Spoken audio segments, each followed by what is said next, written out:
Hey, good afternoon, everyone. Back with another mailbag. I got some stuff that I ordered on eBay, and a package came today from Adafruit with some goodies in it. Let's have a look. So first, get through this pesky tape. Go. Went on eBay a while ago and got a few things for some projects I'm working on. Some of the things using old chips, and you can't always just go on DigiKey to get some. They have some TTL and whatnot, but they don't have a lot in terms of old processors or computer chips. Jamico has a good selection, but even they don't have everything. So let's see. Okay, so I got a little, man, I got a pamphlet from the guy I ordered from. Okay, well, we'll look at that later. Got a couple things from this guy.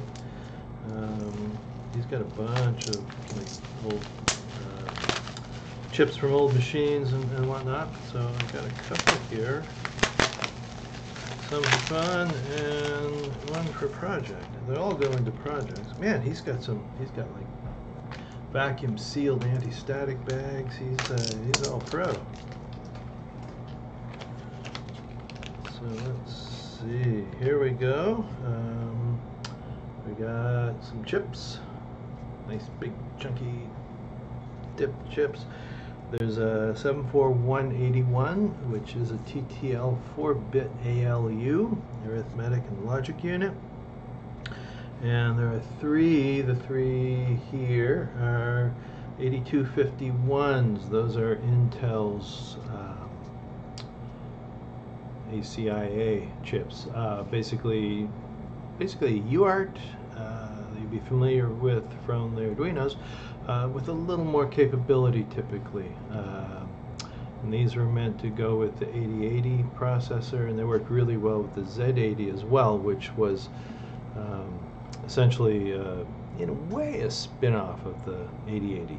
So interfacing the Z80 is the same pretty much as the 8080. So all those lovely peripheral chips that Intel did, the 82 series, they all work really well with the Z80. So I'll be doing some more work with that. Speaking of Z80, Hackspace Magazine issue 7 came out today, and I have an article in there on building a Z80 computer. It's all about the hardware issues.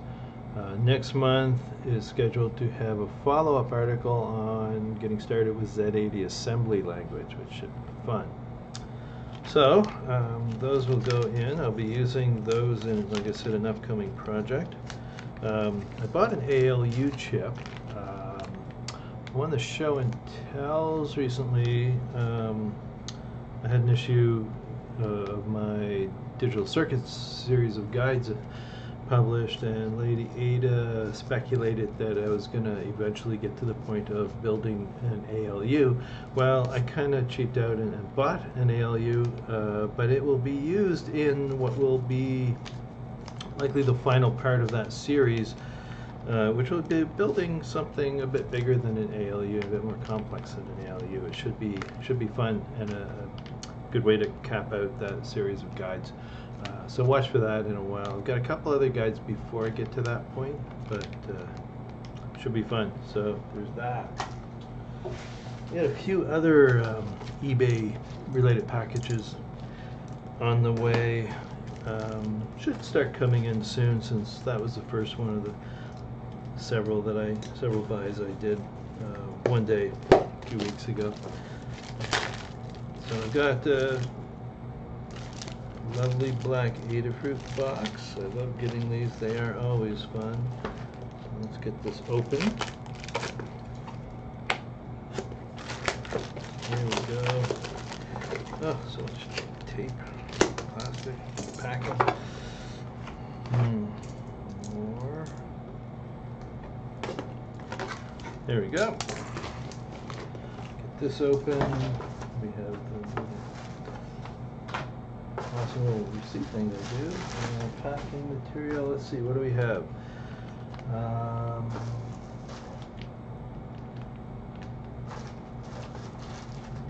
couple of these. Where's the other one? Here it is. Couple of those chips. These are LED matrix display drivers. Got a project coming up with those too. Well, one of them anyway. We'll see how it works out. Yeah, it should be an answer to a project that I've sort of started working on. It will be interesting. It's going to go along with another project, so I'll spin it off into a project because it'll be enough of a build that it should have its own project. I got a pack of these. I got two packs. These are incredibly handy. These are the little ends, the cable ends.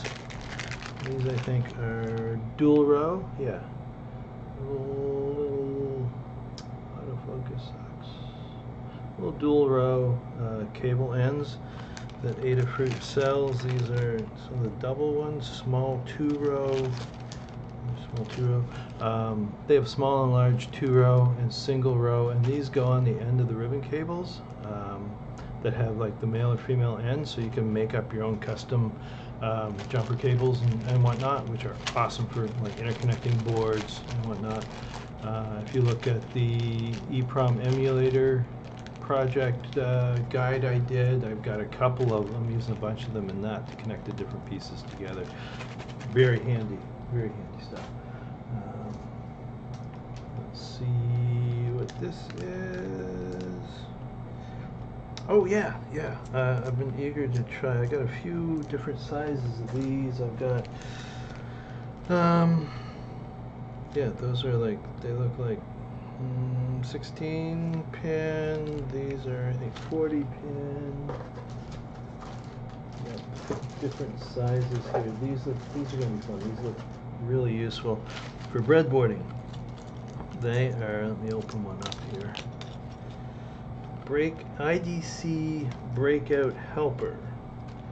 So, I mean, it comes with a little piece of double, like 2-row male hitter, but the really interesting part is this, which is a little piece of female hitter, but if you look at the pins, if you can see, they are splayed out. So the idea being, do I have some breadboard sitting around? I don't really, but I can show. I've got a piece of perf board, which is the same thing. Well, it's not really the same thing, but they splay, yeah, that's not going to show very well. Essentially, you can plug them into a breadboard and they'll straddle the center channel that separates the two halves of the breadboard connections. So you can put, you know, a 2-row connector onto a breadboard for a cable, which is really cool. The alternative is kind of awkward. You either have to use single-row cables or like have a cable with, instead of a 2-row cable, have 2 single-row cables to go on either side of the channel. It's awkward, and you can't like take a Raspberry Pi header connector cable and put it directly to your breadboard. You have to somehow break it out. So that's kind of annoying. Let's see, get some more of those. So I got a few of those, different sizes, like I said, which will be very handy on upcoming projects. And speaking of the devil, I got a couple of these too. These are those 2-row ostensibly Raspberry Pi GPIO ribbon cables. They're basically 2x20, so 40-pin cables. Some of the things I'm going to be doing, I'm using 40-pin connectors as expansion bus type of things, so these will be great for connecting breadboards together or circuit boards together. And with those, yeah, with these breadboard IDC connector helper things, that'll go with those and be great. This is something that I picked up that I've got some ideas. I want to play around with using it for some things that it's not intended to be used for, which is always fun. And initially, a buddy of mine wanted me to help him learn C++.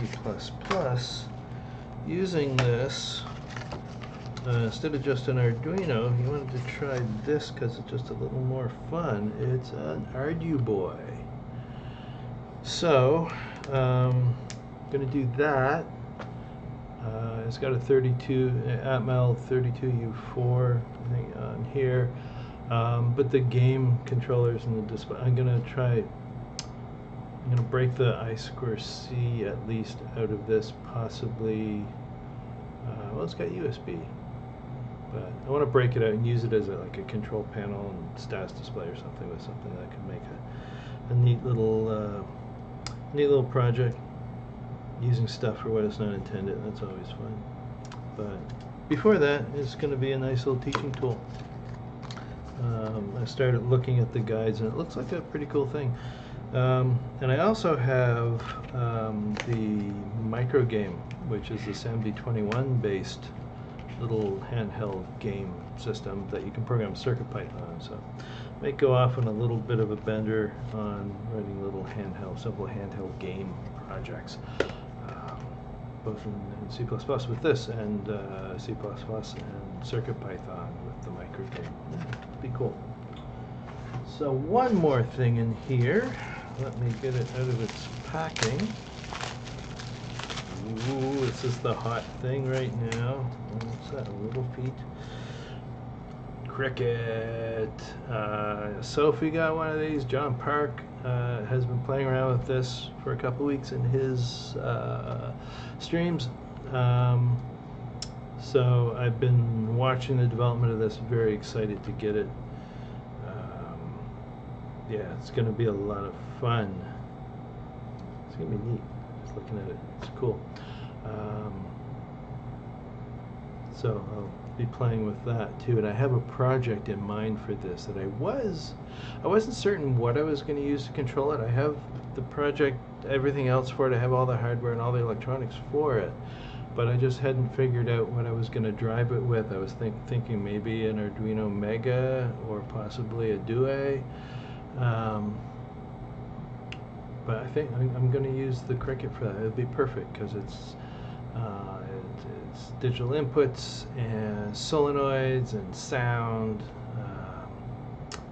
switches and all that. I'm going to get some servo motors in there too. I don't know if I can figure out how to put a motor into what I'm thinking, like a DC motor to use the motor drivers, but definitely want to get some servos in there.